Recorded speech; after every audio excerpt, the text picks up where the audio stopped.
Breaking news చూస్తున్నాం. MMTS యువతి rape కేసులో విచారణను వేగవంతం చేశారు పోలీసులు. ప్రస్తుతం బాధితురాలి స్టేట్మెంట్ ను రికార్డ్ చేశారు. అసలు మహిళా బోగీలోకి నిందితుడు ఎలా వచ్చాడు అనే కోణంలో పోలీసులు దర్యాప్తు చేపడుతున్నారు.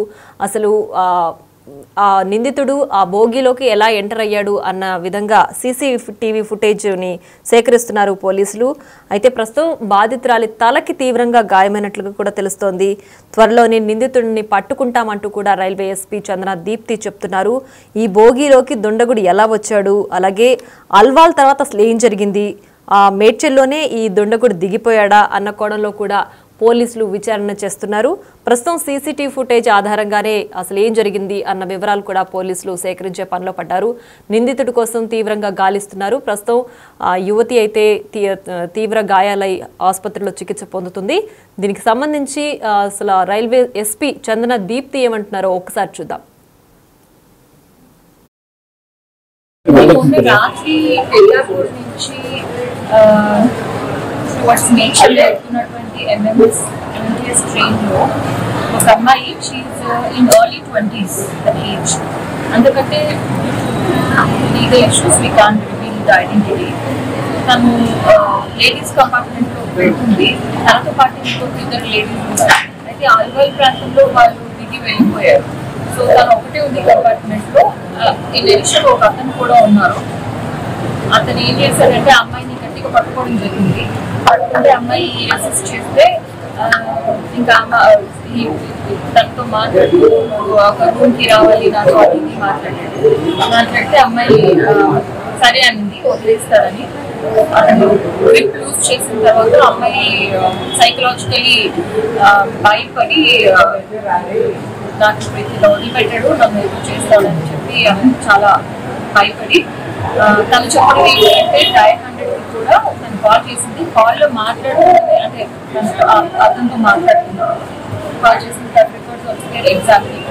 అండ్ అంతలోపల తను ట్రైన్ నుంచి కింద దూకడం జరిగింది. దూకిన తర్వాత I think she lost consciousness. She saying హాస్పిటల్కి వచ్చిన తర్వాత తనకి మళ్ళా వచ్చిందని చెప్తుంది. So we are still keeping her in observation. Her condition is stable.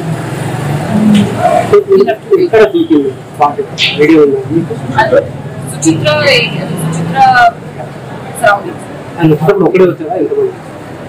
అతను ఒక్కడే ఉన్నాడు. అయితే అతను she is not able to tell very properly. కాకపోతే అతను అక్యూజ్డ్ ఎప్పుడు ట్రైన్ ఎక్కాడో అతను గమనించలేదని చెప్తుంది. But no, we have to talk to them.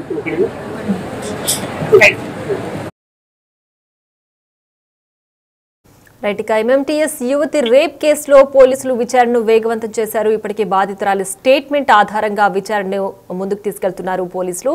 దీనికి సంబంధించి పూర్తి డీటెయిల్స్ మా ప్రతినిధి సురేష్ అందించడానికి సిద్ధంగా ఉన్నారు. సురేష్, చెప్పండి, విచారణ ఎంతవరకు వచ్చింది? బాధితురాలి ఆరోగ్యం ప్రస్తుతం ఏ విధంగా ఉంది?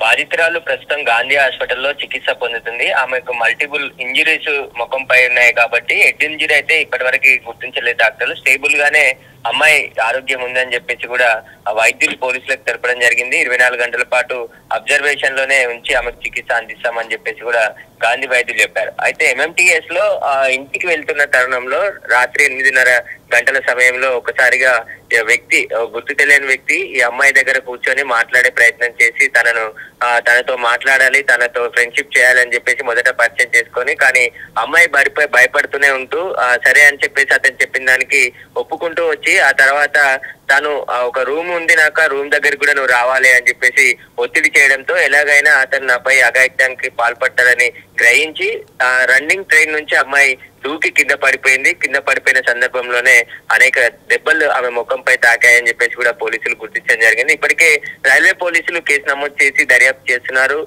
మొత్తం 4 టీంలను ఏర్పాటు చేసి నిందితుడి కోసం గాలిస్తున్నాము, సీసీ ఫుటేజ్లను కూడా పరిశీలిస్తున్నామని చెప్పేసి కూడా రైల్వే ఎస్పీ చందన దీప్తి కూడా చెప్పడం జరిగింది. ప్రస్తుతం ఆ టీమ్స్ అన్ని కూడా గాలిస్తున్నాయి. కానీ ఎవరు లేని సమయంలో, అంటే చివరి భోగిలో అమ్మాయి, ఆ గుర్తు తెలియని వ్యక్తి మాత్రమే ఉన్నారు.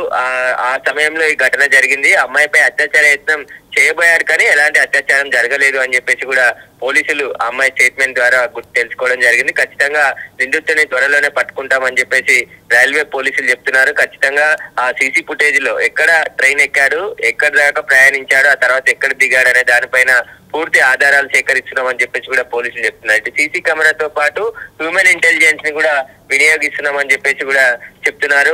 వాటికి సంబంధించి మొత్తం దర్యాప్తులో ఎవరెవరు ఉన్నారో వారికి సంబంధించిన పూర్తి అంటే అతనికి ఎక్కడ దిగి ఎక్కడి నుంచి వెళ్ళిపోయాడనే దానిపైన పోలీసులు దర్యాప్తు వేగవంతం చేశారు. వీలైన త్వరగా అతన్ని పట్టుకుంటామని చెప్పేసి రైల్వే ఎస్పీ చందన దీప్తి కూడా కొద్దిసేపటి క్రితమే మీడియాతో మాట్లాడుతూ చెప్పడం జరిగింది. రైట్ సురేష్, అయితే ఈ కేసులో ఆ బాధితురాలు కేవలం ఆ నిందితుడిని ఆ జర్నీలో మాత్రమే చూసిందా, లేదంటే రోజు వెళ్లే ప్రయాణంలో అతన్ని గుర్తుపట్టిన ఆనవాళ్ళు కానీ, లేదంటే ఇదివరకే అతను తెలిసిన వ్యక్తిగా కానీ ఇలాంటి వివరాలు ఏమైనా స్టేట్మెంట్ లో చెప్పారా? అంటే రోజు వెళ్లే క్రమంలో వ్యక్తి కాదు.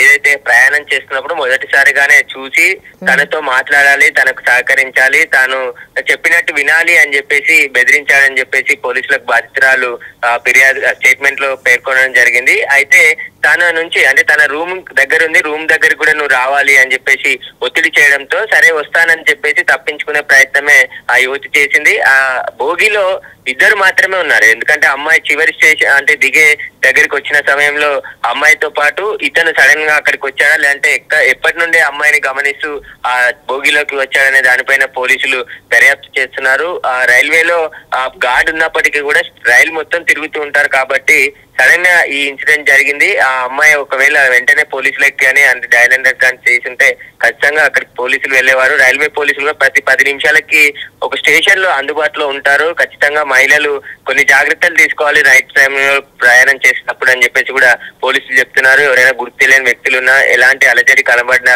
వెంటనే రైల్వే కంట్రోల్ రూమ్ కి కూడా సమాచారం అందిస్తే నెక్స్ట్ స్టేషన్ వచ్చే స్టేషన్ లో అలర్ట్ అయ్యి పోలీసులు అక్కడ అందుబాటులో ఉండేవారు. కానీ యువతి ఇలా తాను అఘాయిత్యానికి పాల్పడతాడనే భయంతో వెంటనే ట్రైన్ దూకి ఇలా ప్రమాదానికి గురైంది. ప్రమాదంలో తీవ్ర గాయాలయ్యాయి కాబట్టి ప్రస్తుతం అయితే ప్రాణాపాయ స్థితి ఇలాంటిది లేదు. ఖచ్చితంగా ఆమె హాస్పిటల్లో కోలుకుంటుంది. మెరుగైన వైద్యం గాంధీ వైద్యులు అందిస్తున్నారు కాబట్టి 24 గంటల అబ్జర్వేషన్ తర్వాత పూర్తి వివరాలు కూడా వెల్లడిస్తామని చెప్పి గాంధీ వైద్యులు చెప్తున్నారు. అయితే ఈ నిందితుడికి సంబంధించి అయితే రెగ్యులర్ గా కాకుండా ఆమె ప్రయాణించిన ఆ రోజు ఇన్సిడెంట్ అయిన రోజే కలిసిందో, ఆ తర్వాత కొద్దిసేపు పాటు మాట్లాడి తనను గట్టిగా పట్టుకునే ప్రయత్నం చేసి తనని మాట్లాడాలి, తనతో ఉండాలి అని చెప్పేసి భయపెట్టించినట్టు బాధితురాలు పోలీసులకు స్టేట్మెంట్ రూపంలో చెప్పింది. అతను ఎవరో కూడా తెలియదు, కానీ అతనికి సంబంధించిన ఆనవాళ్లు పోలీసులకి ఆమె తెలియజేయడం జరిగింది. కాబట్టి పోలీసులు అన్ని కోణాల్లో కేసును దర్యాప్తు చేస్తున్నారు. నిందితుల్ని వీలైనంత త్వరగా పట్టుకునేందుకు సీసీ ఫుటేజ్ కూడా, ఎందుకంటే దర్యాప్తు అధికారులకి ఇప్పటికే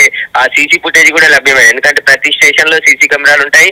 ఎక్కడ చివరి స్టేషన్ లో దిగాడు, ఆ మొబైల్ సిగ్నల్ ఆధారంగా కూడా అసలు భోగిలో ఎంతమంది ఉన్నారో ఆ మొబైల్ సిగ్నల్ ట్రాక్ ద్వారా కూడా నిందితుని గుర్తించే పనిలో పోలీసులు ఉన్నారు.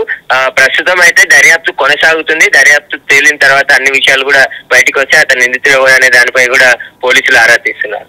Right Suresh, thanks for the updates. ఇక MMTS యువతి రేప్ కేసులో విచారణను వేగవంతం చేశారు పోలీసులు. టెక్నికల్ ఎవిడెన్స్ కోసం ప్రస్తుతం పోలీసులు ప్రయత్నిస్తున్నారు.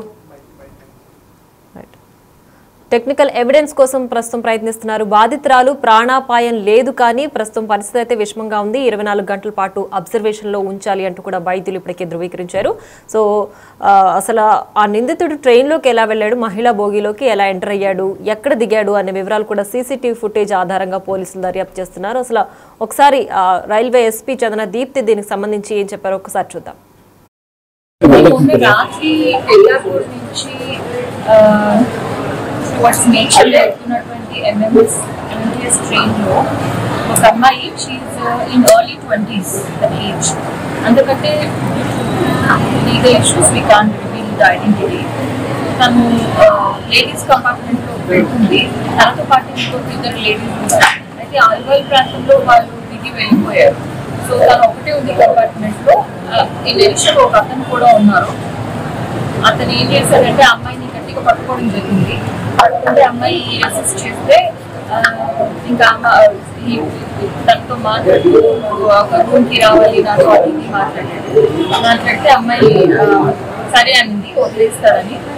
అతను గ్రిప్ లూజ్ చేసిన తర్వాత అమ్మాయి సైకలాజికలీ భయపడి నాకు ఇప్పుడు ఇలా వదిలిపెట్టాడు, నన్ను ఏదో చేస్తాడని చెప్పి ఆమె చాలా భయపడి తను చెప్పడం ఏంటంటే డయల్ 100కి కూడా తను కాల్ చేసింది. కాల్లో మాట్లాడుతుంది, అంటే అతనితో మాట్లాడుతున్నాను, కాల్ చేసిన రికార్డ్స్ వచ్చాయి ఎగ్జాక్ట్లీ. అండ్ అంతలోపల తను బ్రెయిన్ నుంచి కింద దూకడం జరిగింది. దూకిన తర్వాత I think she lost consciousness.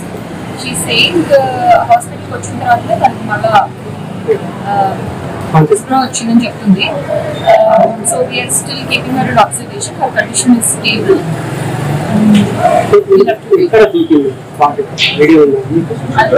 Suchitra surroundings అతను ఒక్కడే ఉన్నాడు. అయితే అతను she's not able to tell very properly. కాకపోతే అతను అక్యూజ్డ్ ఎప్పుడు బ్రెయిన్ ఎక్కాడో అతను గమనించలేదని చెప్తుంది. But no, we have to talk to her.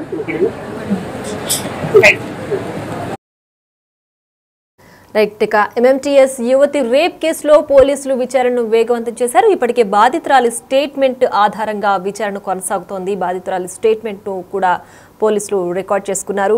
అయితే నిందితుడు అసలు ఎలా అక్కడికి మహిళా బోగీలోకి ఎలా ప్రవేశించాడు, ఎక్కడ దిగాడు, ఎక్కడ ఎక్కాడు అనే కోణంలో కూడా చూస్తున్నారు.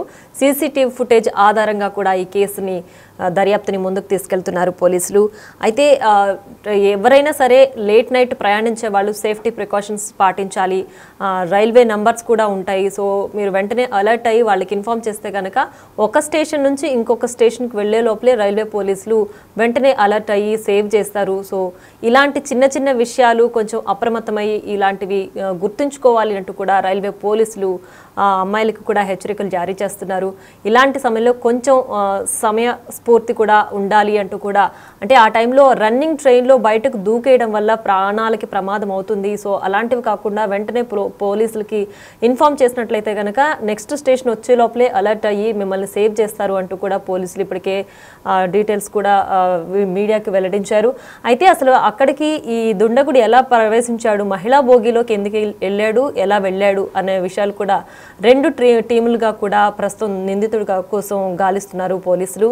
సో ఎలాంటి ప్రమాదం ఉన్నా సరే వెంటనే పోలీసులకి ఇన్ఫామ్ చేయాలి, వెంటనే వాళ్ళు అలర్ట్ అయ్యి మిమ్మల్ని సేవ్ చేస్తారు అంటూ కూడా రైల్వే ఎస్పీ చందన దీప్తి ఇప్పటికే వెల్లడించారు. ప్రస్తుతం అయితే బాధితురాలు ప్రాణాపాయం నుంచి తప్పించుకునింది, కానీ 24 గంటలు అబ్జర్వేషన్లో ఉండాలి అంటూ వైద్యులు ఇప్పటికే చెప్పారు. తలకు తీవ్ర గాయమైనందువల్ల 24 గంటలు అబ్జర్వేషన్లో ఉండాలి అంటూ కూడా చెప్పారు. సో ప్రస్తుతం ప్రాణాపాయం లేదు, కానీ హాస్పిటల్లోనే ఆవిడ చికిత్స పొందుతున్నట్లుగా కూడా వైద్యులు వెల్లడించారు.